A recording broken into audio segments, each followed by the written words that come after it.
Hi, Abraham. I was here in November, and my husband came with me, and 3 weeks later he committed suicide. And I would really like to know what I was thinking to manifest that in my life. Well, it seems like when you are with people and thinking about them,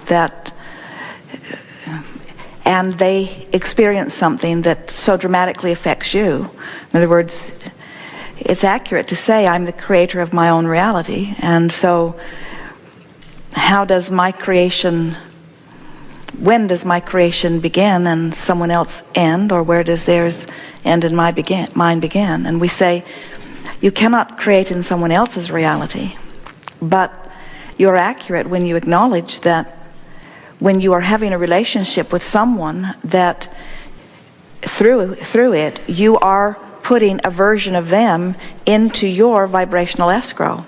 It's one of the reasons that so many people have so much discomfort about the behavior of others, is because in the living with them or in the knowing of them, you put a version of them in your vibrational escrow, and then when they don't live up to the version that you've put there, you have discord, and it seems like you need to find a way to get them to be like you need them to be. And of course, we've been talking about that. You cannot do that. So sometimes you have to step back, and maybe we're going to have to ask you to step back a little further than you really can do, because it's an experience that's so big and so close to where you are, and your feelings are very strong about it. But in someone's discomfort in life, regardless of whether you understand it or not, if they are feeling uncomfortable and asking for improvement, and it's hard to hear, but we have to say it, sometimes the releasing into that which is non-physical is the path of least resistance. And we visited with a mother some years ago whose daughter committed suicide. And at first, she blamed herself. She blamed Abraham. She said that you talk about death and the closing of the gap, and so my daughter, who's been struggling for a very long time, who's been miserable in her experience for a very long time, now didn't feel such strong fear about the idea of taking her own life, and so without that other thing pulling against, did so. And as we visited with her, we said, do you understand that in what you call the death experience, there is no death because we are all eternal beings, but in the death experience there is an immediate releasing of all resistance with the withdrawal of focus.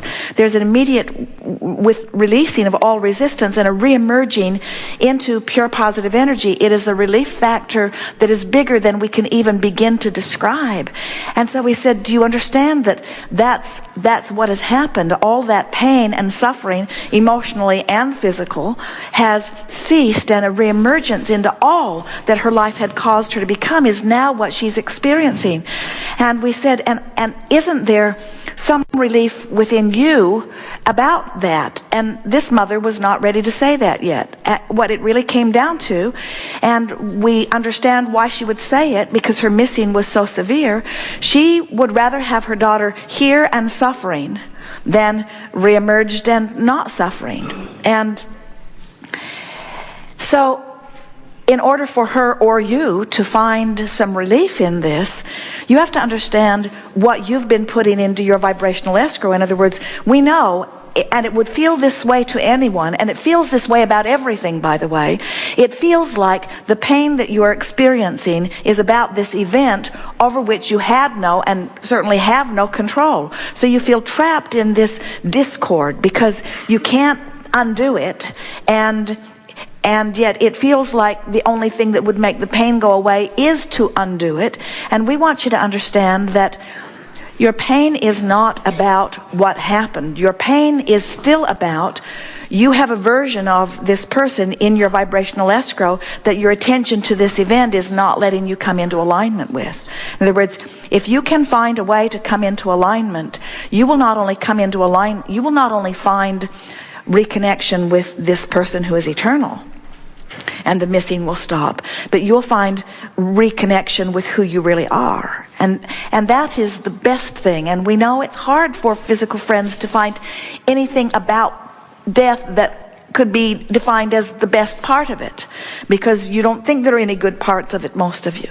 But it's all good. And the best part of it is that there is a releasing of resistance, but for them. But the best part of it for those of you who are remaining physically focused is that when someone you care about has made their transition and you have this longing to reconnect and understand and communicate, in doing the things that you must do in order for that connection to happen, you have to come into alignment with who you are, which is the greatest gift that anyone could give anyone, you see. You all, in your human form, make so much of this death thing. You misunderstand it.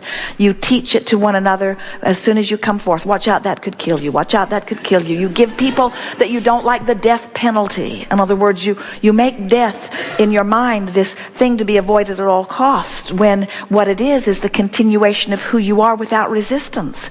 It's the using this as the bouncing off place into so much more, you see. It is the returning to the fullness of who you are. It is the releasing of all resistance. That makes sense. One more question, please. In these months that have passed since December, I've had a lot of people, family members, friends, well-meaning, they keep judging me because I'm not your typical widow. Because I know about Abraham. So I know that my husband is in a much better place because life on earth was a struggle for him. But the world seems to have this perception of what a grieving widow or widow should be, and I don't fit into that category. Well, you see, now let's talk about this in the fullest sense. So you miss him and want interaction with him. And so now that's been added to your vibrational escrow about your relationship. Your relationship has evolved. And so now he stands there with that which is your vibrational escrow, with that which is your source, and calls you to where he is, to where all that you want is. And we've been talking all morning here about closing the gap, releasing resistance. In other words, you can't be a vibrational match to your source and to that which he is and be in grief at the same time. So now we're talking about what we were just talking before. So you have the option of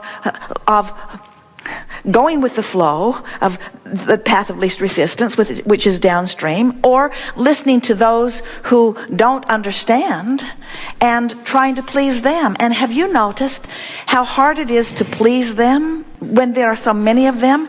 If your circle of influence were bigger still, you'd have even a more interesting experience as you're trying to be the appropriate widow through the eyes of all of them.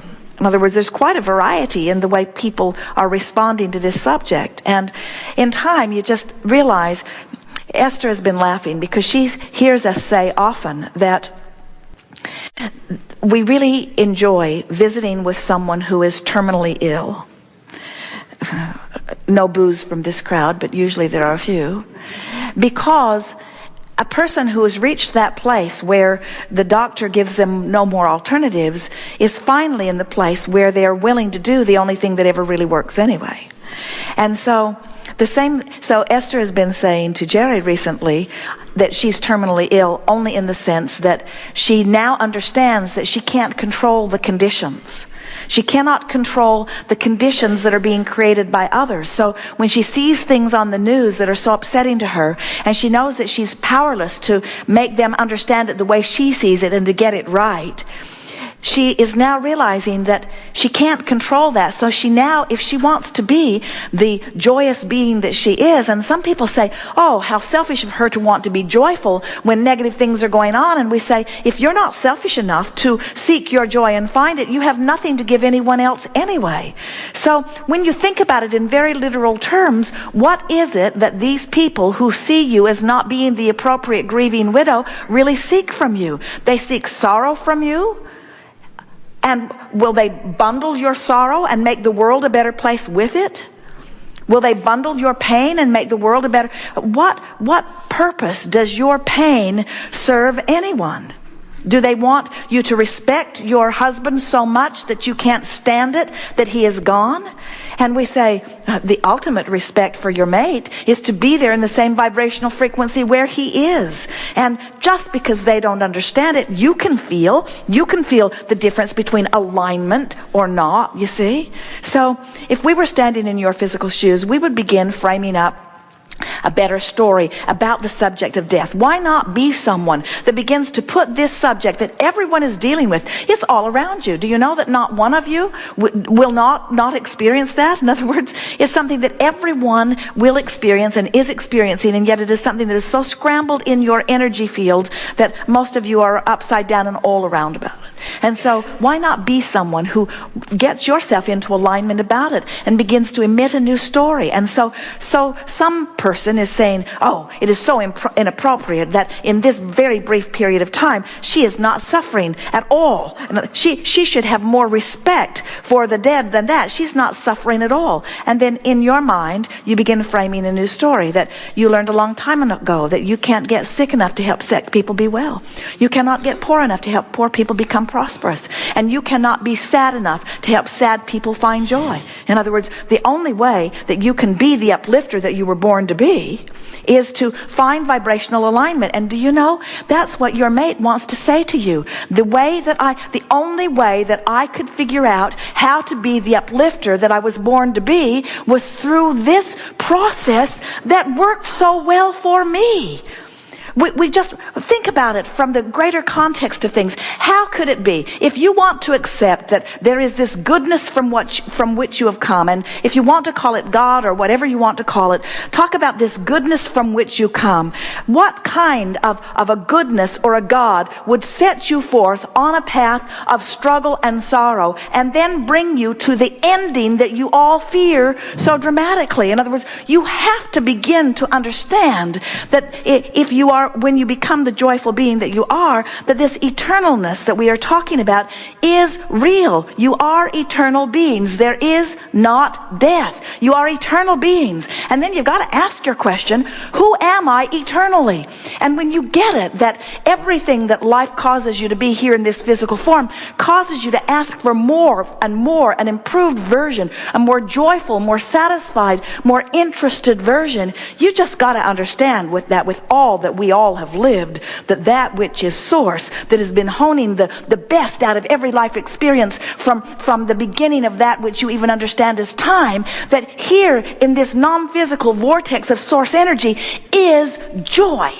And when someone goes there, there is reason to celebrate that they are there. And it does not matter how they got there, in the getting of there, in the releasing of resistance, they are in that place of pure positive energy. And now they are part of that stream calling you forward. And do you know, the very grief that you feel is focusing upon the subject in a way that is so opposite of what is known by this eternal nature.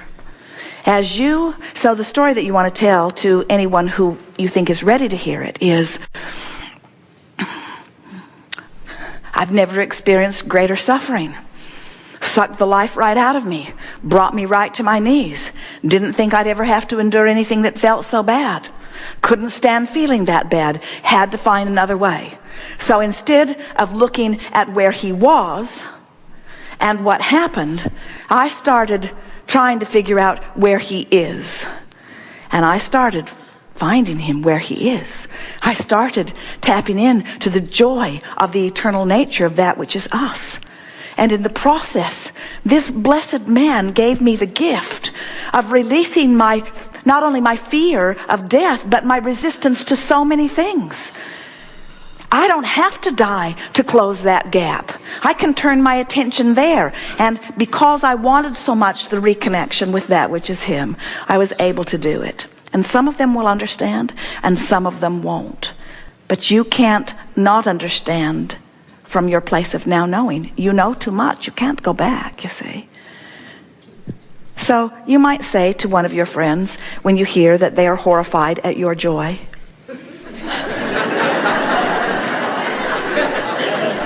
you might say to them, I thought about holding myself in suffering longer just to please you.